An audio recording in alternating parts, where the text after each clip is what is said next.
Hello my friends, and welcome back to the Brightworks and another match of Beyond All Reason, a top level match, or at least a top level player who's going to be showing us exactly how it's done. It's been a while since we've taken a look at an in-depth perspective on one of the top players in the game, and I feel like maybe this is the best opportunity to do so. So today, we're going to be taking a look at a commander who goes by the name of Zhao. Zhao coming in from the Hello Clan at 64 open skill, and I believe as of recording this, the #1 player on the Team Games ladder, the Team Games leaderboard. So, who better to watch, right? Who better to spectate, who better to appreciate, who better to learn from than the top dog himself. Zhao going to be showing us what he's got. This is going to be a little bit different of a cast because I'm going to be really laser focused on what Zhao is doing here, kind of showcasing their build order, not so focused on the overall general team perspective.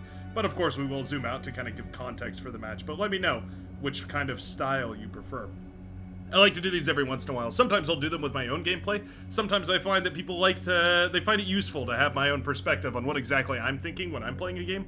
But oftentimes it can be useful to see exactly what the pros are going for. So, without further ado, we may as well meet our blue commander over here as well. Fiddler112, who's going to be going up against Zhao, has a lot of space to make up for, right? 64 open skill versus almost 50. That's a 14 open skill difference right here, and it looks like Zhao intends to start this game off with a couple of ticks. So an Armada commander, always cool to see the top dog playing as Armada. Going to be sending a couple of those ticks across the board. It's one of those things that I've always preached, is that if you're playing as an Armada commander, it really doesn't cost you much at all to build a couple of these ticks, 2, 3, 4 of these ticks, and send them across the map. At the very least, you're going to get some scouting done. Best case scenario, you manage to kill some metal extractors, and even better than that, you might even be able to snipe a commander or a constructor. You never know, and that's why they're so valuable. Zhao going heavily into wind production here, just using the commander and everything within range. One thing that I noticed is that Zhao is leaving gaps, right? And what these gaps are for is if there's a unit that runs by right here, it'll allow the commander or friendly units, any units for defense, to move through the gaps to intercept them so that they don't kill the metal extractors. That's a really easy play to misplay right there. Going for the closed off area, and then suddenly a tech pops up back here in the back line, and oh, I can't draw apparently. Oh, okay. I've been having the weirdest issue. Oh, I think it's because of this. Is this? There we go. Okay, yeah. I automatically clear the map marks on the start of these casts. Sometimes it works, sometimes it doesn't. Anyway, if a tick sneaks into the backline here and this was closed off right here, you can imagine the commander or a unit would have to go all the way around, right, to kill that unit. So that's what Zhao is trying to avoid right here. On the other side of the map, pardon me, the ticks for defense right here have been, well, strong enough. Looks like one mech went down to those ticks for the purple commander. At the very least, finding a little bit of value from those, from those very early aggressive scout units. Using the constructors to build. So we've got a construction turret. We're actually going for 2 construction turrets in the backline. Huh, okay. That's an aggressive expansion on the construction turrets, but it does allow you the opportunity to use this construction turret to build the wind turbines as well. We're going to need that energy production. Zhao looking to also build the geothermal right here, so you can see definitely a little bit of a slower start, right? Going for a more greedy play, but because we have the bots, we can make up that difference really, really quickly. We've got one constructor that's going to be building a construction turret, no doubt going to be using it to build the geothermal here. Maybe some defenses, maybe that sort of thing as well. Good to have a little bit of build power kind of spread around. And then, of course, we have this backline here that is just spamming out ticks as quickly as possible. The early tick game can be quite frustrating, especially for low APM players. Those ticks can sneak in and out of bases really, really fast. Keeping a hold of exactly what they're up to and what they're doing can be really tricky. In fact, why don't we switch to the player cam here for Zhao? We can take a look at what the perspective is that Zhao keeps here. A really high-arcing perspective, and you can see those ticks moving around the map, trying to intercept the scouts right there for the Cyan commander. Meanwhile, the commander is stepping forward. Wow, what a high perspective we play from here. This is kind of the pinnacle of team gaming, right? You're more aware of what your team is doing all over the map rather than paying attention to just precisely your quadrant of the game. So there we go. E-storage starts up right here. We're waiting to start the geothermal, I think, until that E-storage finishes. Once that E-storage starts up, or once it finishes rather, you're going to be able to save up enough energy to build that geothermal without stalling really badly. And that, of course, means that you're going to be in a decent position to produce units while you're also producing that geothermal. Very, very useful. All right, we'll switch off the player cam now as we watch these incisor rolling forward. Pardon me, man. Throat feeling very sore today. Not entirely sure why. I am pre-recording a whole bunch of videos. I'm going to be on a little bit of a trip, enjoying some company. So, got to get those videos pumped out. Maybe that's why my throat is so sore. Gotta take it nice and easy, yeah. Ticks here, excellent for the defense. Shuriken helping out a lot as well, paralyzing some of those tanks, but for the most part, those ticks blast down the incisors ruthlessly, and we do have a resbot that's going to start, resurrecting as many of these tanks as possible. Okay, I don't mind it. Adds a little bit of HP to the health pool of the current red player's base. And you know what? This is looking great. Yeah, the midsection of the map right here. Well, I guess this is the middle of the map, so we haven't quite gotten to the mid yet. Fiddler 112 is going to be reaching the midline about now. Zhao with the commander stepping forward with those radar towers, just making sure that he has enough vision and enough coverage to effectively reach everything. Continuing to expand in the backline, we've got these construction bots coming up here. One thing that those ticks really afford you as an Armada commander is that they're so cheap that you can pardon me, man. Really do apologize. It's getting away from me here. What I was trying to say was that those ticks afford you a lot. They're very cheap. They're only 17 metal apiece. 340 energy means they cost virtually nothing in a early to mid game situation. And Shuriken here looking for value. It means you can pump out those constructors really greedily, and that often, well, it can mean a lot of things, but one thing that it can help with, of course, is getting that economy spiral set up and running a lot quicker. Construction turret coming up on the front line. I wouldn't be surprised if we go ahead and transition towards a vehicle lab. We've got lots of money saved up in the bank right here. Whoops. Wouldn't mind seeing maybe a couple of resbots pumped out. No, okay, we already ate up the lab back here, so we're committed to whatever resbots we have on the field. I believe it was just the one. Yeah, just the one resbot here. It is going to be used for resurrecting whatever it can. Incisors here are nice. We're just moving production forward. Okay, not what I was expecting. I expected to see a vehicle transition here from Zhao now that he's secured this front line. Apparently not feeling comfortable enough with the position that he's got from the bots so far, so instead going to go ahead and just continue producing bots just a little bit closer to the front.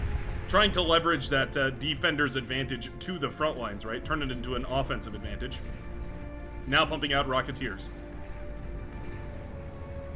Now the nice thing about having this constructor on the front is you can continue to expand this build power, and you can eventually go into different different labs if you want. You can go into multiple bot labs, you can go into more build power, you can go into vehicle labs, even air labs if you wanted to, although as an Armada commander, air lab is definitely a little bit suspect. Fiddler here fighting on multiple fronts, yeah. Afforded a very lazy start here for Zhao, the fact that the blue commander was effectively firing all their firepower into Lazy Boy. Now that the red commander is starting to engage with rocket bots of his own, Fiddler is now split between two different sides. It is going to have to try and fight both of them. Blade Runner really should pay attention to the fact that they're fighting a 2v1 over here, and either push really aggressively on this side to try and break this line quickly so that he can collapse all the forces into this side, or move southward here to try and intercept the forces of the brown commander and lock them off right there. Either one of those moves is necessary so that Fiddler doesn't get locked into a 2v1 for too long in this fight. One of those overall strategic moves that can be hard to spot when you're actually playing the game, but being aware of it beforehand and paying attention for that kind of thing can definitely save your team a lot of trouble. Similarly here, new player, aptly named new player here, clocking in at 15 open skill with quite a few chevrons actually. I wouldn't go ahead and say that's new. Going to be building up on the high ground here, so this gives up a lot of space right now for Penguin. Benedict Cumberbatch's pronunciation of penguins. The penguin. If you know what I'm talking about, that's, I mean, props to you. That is a bizarre and out-of-pocket reference. But anyways, that's what we're all about here. Hot Pink Forces moving forward. The rocket bots are continuing forward as well. And wow, we have plans for a T2 lab already. I suppose it makes sense. We already have 1,000 metal in the bank that we've saved up here. I'm surprised we didn't go for the geothermal first. Maybe just content with the wind speed right now. Wind power has looked quite nice this entire game, and with those E-converters up and running as well, not really too much of a reason why you couldn't go ahead and go for... Ooh, gotta be careful reclaiming this lab. Very, very close on the reclaim command there. Almost overflowing metal, but just barely managed to keep it all in the pockets. I forget what I was talking about. Something about Benedict Cumberbatch. Anyways, rocket bots now moving forward on the front line. Oh, we've got a Centurion out here as well. I like the Centurion. Lends quite a lot of sturdiness to this composition. Of course, massive aggravator for the blue commander rolling out of that laboratory in the back line. Oh yeah, I was talking about how exposed this area is. Yeah, so okay, we're going to put heavy laser towers down to actually secure all this. A little bit risky, of course, because we already see the vehicles firing away at this point, but not the end of the world, and, well, those laser towers lose their edge very quickly once you move into that T2 stage. So the quicker you get it out, the better. The more likely it is to find some value on the field. However, up against vehicles, it's very unlikely to find much value at all. HLT here doing a great job of blasting down the Centurion over here, shutting down that very beefy meatball. That's one spicy meatball lying in the dirt right there, that red Martian soil right now that everybody's vying for control over. Yeah, this is the issue. I mean, I don't mind this play right here. So Blade Runner is continuing to push forward very aggressively with Towns. Both of them just trying to push this side as hard as possible. Riker and Boromir trying to hold the line here, but it does mean that Lazy Boy is in a really vulnerable position. I mean, you can imagine Rocketeers up on this high ground can fire down to this side super, super easily. Not to mention, of course, that the Brown Commander could move forward right now. If we swept forward right into the backline of the Powder Blue Commander, we'd have a massive run-by path open and available. Wouldn't be the end of the world. A little bit of a wraparound right here from Fiddler 112. Nicely done. And that T2 lab did come online. All right.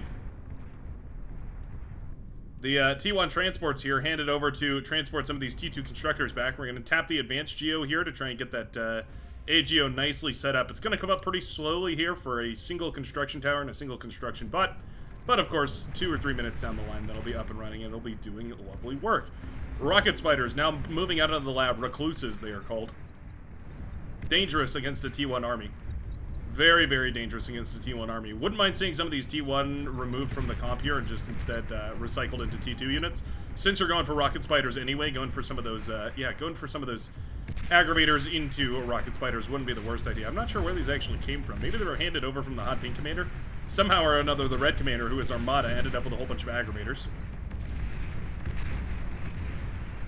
There go the Recluses, though, firing away at full range, and those rockets do travel miles. The Recluse range is actually effectively a siege unit. It can fire away miles into the distance. Of course, it doesn't have perfect vision, right? You need that radar coverage, or you need tick spam, some sort of scout spam, anything to provide vision for them. But while they're firing away into the distance, they do a little bit of AoE, and every time that they target something down, it does scuff up these units quite badly. Yeah, going to be very difficult for this T1 army to hold out against this T2. We do have a T2 lab coming up in the backline here for the Blue Commander, but of course, T2 in the backline means that your units are going to hit the field quite a bit later. All these T1 units not going to be able to be reclaimed here for the Blue Commander. They're forced to fight on the front here just to try and stall for as much time as possible, and this is the issue with those HLTs. They're already outscaled by the T2 economy, or the T2 range here for the Red Commander. Little bit of a metal stall right now for the Red Commander Zhao as we're getting into the T2 metal economy. We do have the advanced metal extractors coming up in the backline here with the T2 constructor. We've stopped all wind turbine production in favor of going for these mexes. Makes a lot of sense. And of course, they're going to mean basically nothing in comparison to this AGO. It's going to pump out 1,250 metal a second, or energy, pardon me, per second. It's going to be devastating. Fiddler 112 now dancing the commander. Dancing his pants off, trying to stay alive on the front here against the overwhelming superiority of those rocket bots. Yep, Comm goes for the sack right here. Oh, beautiful Comm sack. Comm gets all the way into the middle of this composition. Beautiful bomb right there from the Blue Commander. My goodness. Incisors from the early game making a little run around, but that was nearly 2,000 metal worth of units on the field right there. Blown to smithereens by a single commander explosion. Definitely well worth it. I wonder if one of these construction turrets could reach that too. Very, very close.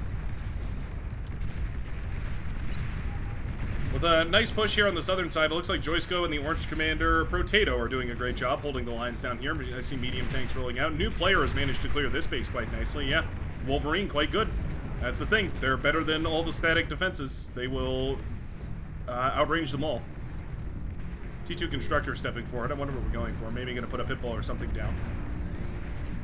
Sharpshooter firing away here. Sharpshooter are good in the early game because they can get so much value. You do have to be careful with them though, because of course, if you lose them, they can fall really quickly, and then suddenly you've dumped hundreds of metal, but also 20,000 energy into producing those. AGO now up and running and churning out energy like it's nothing now, and the red economy is continuing to scale upwards. So I love this. We've got scaling on the back line going forward, and then we've got this scaling on the front line, essentially heading backward. Well, not headed backwards too much, but a little bit more backwards. Sharpshooter's also going to be nice for picking off those Sheldon, denying them the opportunity to snowball out of control. We do need something to scout for us, though. A tick spam, always a viable option for Armada commanders across the world. There's actually a lot of options you can go for, though. Radar and radar jammer bots work well, too. Radar bots have quite a lot of line of sight, means that they can oftentimes outrange, they can allow units to outrange their counterparts in most situations. Radar bots included here, as well as jammer bots, but we also have the static emplacement jammer, the Castro, short-range jamming device. Going to be nice for holding some of this back, but as soon as those sharpshooters, get within range, units are going to start plinking off. So the dance here is to get their sharpshooters with a range of 900 to kill the Sheldon with a range of 850. Very tricky dance between those two. Pitbull cannon, firing away now at a bunch of scout spam. Always a little bit tricky when this happens because, of course, essentially wasting its firepower on those scouts. Love the LLT here. Going to do wonders for making sure that that pop-up turret is protected from the scout spam while it fires away at a bunch of these Wolverine now. A somewhat inefficient fight right here, but eventually this does go down. Rattlesnake now up and running, though, and that's going to be very dangerous to fight into. Firing away at the Sheldon over here, sure, but also firing away into this midsection right here where all these units are going to be. Sheldon Ball building up for Penguin, and it looks like the Red Commander is, just ready to continue scaling the economy. We're going to go for some airplay here. Interesting. So expanding the build power in the backline, going for more and more E-converters in this midsection here. This is a very explosive economy, but I suppose if you're going to be going for AGO, you may as well risk it all because any amount of bombing is going to take that down pretty quickly. Looks like one of the sharpshooters has fallen. Maybe two of the sharpshooters. Not the end of the world, of course, but it does hurt a little bit. Sharpshooters hit their critical mass and then become nearly unstoppable as long as you have vision in front of them as well. Wouldn't mind seeing them cloaked here, though. We have more than enough energy to afford it. Cloaking the sharpshooters does deny the scouts any opportunity to fire away at them, especially with radar jammers in tow as well. It'd be very difficult to find any sort of targeting that can hit a sharpshooter at that point. Armies collide. Mass welder is going to intercept these fiends. Lovely. Very lovely. Beautifully done right there. When I tell people that the welder is the counter to the fiend, they don't believe me because it's so much slower, but that's exactly what I'm talking about. When you have them in the right position and the right way, those fiends didn't stand a chance. There was no way they were ever going to break through all that lightning being spewed out towards them from those welders' lightning cannons. This is exactly the kind of way that you want to see those welders used. They're just the wall that stands in front of the heavy-hitting units in the backline. A wall that can move, mind you. They did just manage to take out all those Sheldon. A very efficient trade right there, and we are rebuilding a bunch of this. We've got Resbots cleaning up this battlefield as well. They're orange Resbots, so that's not the end of the... Or maybe they're brown Resbots? Yeah, the Lazy Boys Resbots. Cleaning up the battlefield. It's better that it goes to the red team in general, at least as far as Zhao is concerned. Better that it goes to the red team in general. Obviously, he'd rather have that reclaim, but you have to do the best that you can. Gunslingers out now for the Orange Commander Potato. Nicely done. Using those gunslingers against some of those T1 vehicles makes a lot of sense. It's one of the few areas they're brutally effective at. Here they go, tearing apart the production center over here, leveling up quite nicely as well. Down goes the vehicle lab, pawns swarming the base over here as well. This southern side has been nicely won. We now have bombers up in the air here for the Yellow Commander. He's been building a fleet of bombers for a good long while. We have a T2 air lab right now for the Red Commander. Interesting that we're going for T2 air. I suppose it makes sense. You need some sort of defensive craft in case there's a bombing run coming your way. And with those sharpshooters, there's not really going to be anything that can push forward, save for a massive spam of units right now. Looks like that's what the blue player is headed for, trying to counter this sharpshooter play by going for mass grunt. But of course, that is a huge economic investment to build that many grunts and put them out on the field.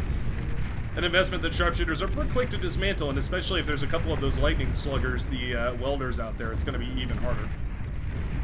Pitbull, LLT, all this is done. Oh, well, okay. LLT shot in the back right there by the Rattlesnake, but other than that, doing a wonderful job of keeping this area nicely clear. Yeah, the Rattlesnake is doing a little bit more friendly fire than I think it's intended to. T2 now out on the field here for the Purple Commander means that these gunslingers are outdated. They are extremely efficient against T1, fairly bad against T2. Yeah. Here are the welders.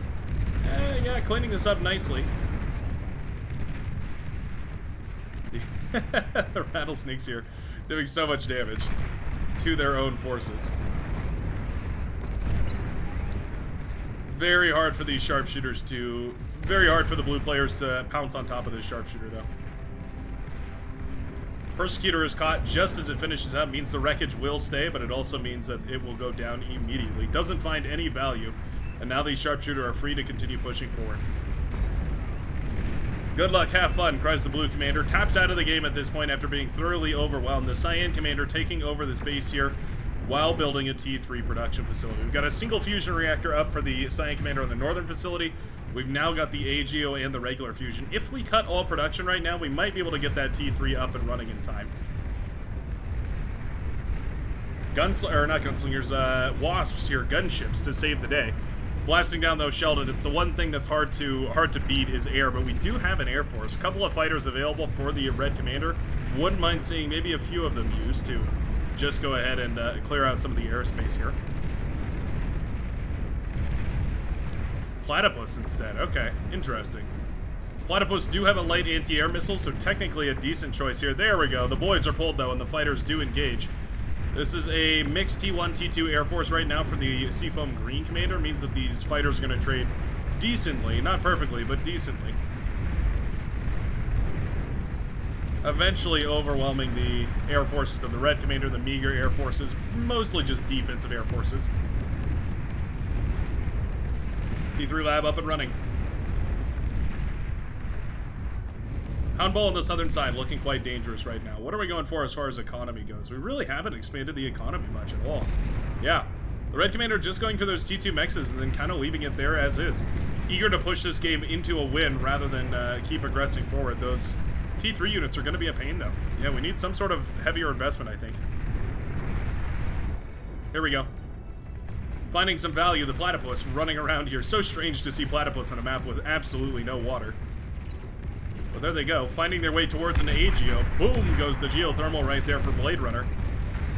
Loses it all in a dramatic explosion. Looks like the yellow commander went down over here, by the way, fighting a whole bunch of hounds, and now the Marauder are out on the front line. Now, there are pit bulls, there are rattlesnakes. It's not a very easy place to push through right here. There is some static defenses.